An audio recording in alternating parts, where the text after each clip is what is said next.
ಪ್ರಭಾವ ಪದ್ಧತಿಯ 11ನೇ ಶ್ಲೋಕದಲ್ಲಿ, ಅಂದರೆ ಪಾದುಕಾ ಸಹಸ್ರದ 41ನೇ ಶ್ಲೋಕದಲ್ಲಿ ಪಾದುಕೆಯ ಅತಿಶಯವಾದ ಹಿರಿಮೆಯನ್ನು ಹೇಳ್ತಾ ಇದ್ದಾರೆ ದೇಶಿಕರು.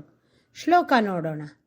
ಪದ್ಮಾಕಾಂತ ಪದಾಂತರಂಗ ವಿಭವೋದ್ರಿಕ್ತಂ ಪದತ್ರಂ ಭಜೆ ಯದ್ಭಕ್ತ್ಯಾ ನಮತಾಂ ತ್ರಿವಿಷ್ಟಪಸದಾಂ ಚೂಡಾಪದೇಶ್ವರ್ಪಿತಂ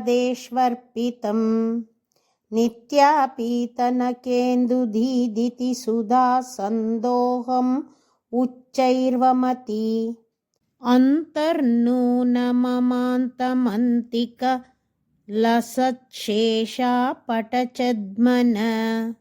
ಪದ್ಮಾಕಾಂತ ಶ್ರೀಯಪ್ಪತಿಯ ಪದಾಂತರಂಗ ಪಾದಗಳಿಗೆ ಇಷ್ಟವಾಗಿರುವ ವಿಭವ ಸಂಪತ್ತಿನಿಂದ ಉದ್ರಿಕ್ತಂ ಉತ್ತಮವಾದ ಪದತ್ರಂ ಭಜೆ ಪಾದುಕೆಯನ್ನು ಸೇವಿಸುತ್ತೇನೆ.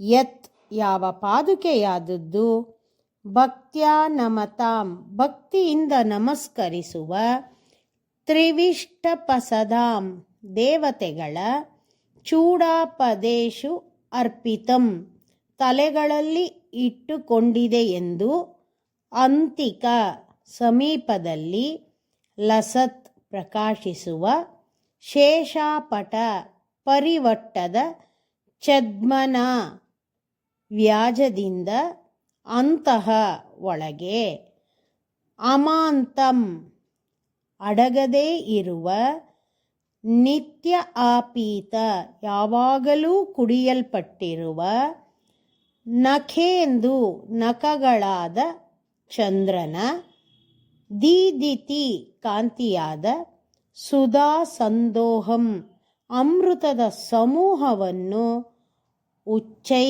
ಅಧಿಕವಾಗಿ ವಮತಿ ಕಕ್ಕುತ್ತದೆಯೋ ನೂನಂ ನಿಶ್ಚಯ.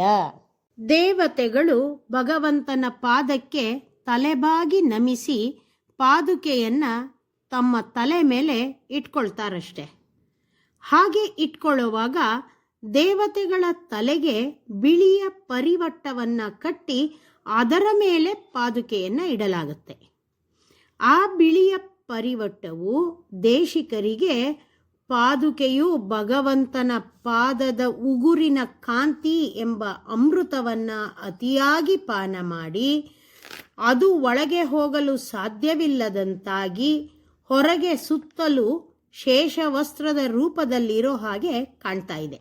ಭಗವಂತನ ಪಾದಕ್ಕೆ ಅತಿ ಪ್ರಿಯವಾದ ಪಾದುಕೆಯನ್ನ ಮತ್ತು ಶ್ರೀರಂಗನಾಥನ ಪಾದ ಪದ್ಮಗಳಲ್ಲಿನ ಪ್ರೀತಿಯ ವೈಭವದಿಂದ ಉತ್ಕರ್ಷ ಹೊಂದಿದ ಅಂಥ ಪಾದುಕೆಗಳನ್ನು ನಾನು ನಮಸ್ಕರಿಸ್ತೀನಿ ಅಂತಾರೆ ದೇಶಿಕರು. ಶ್ರೀಮತೆ ನಿಗಮಾಂತ ಮಹಾದೇಶಿಕಾಯ ನಮಃ.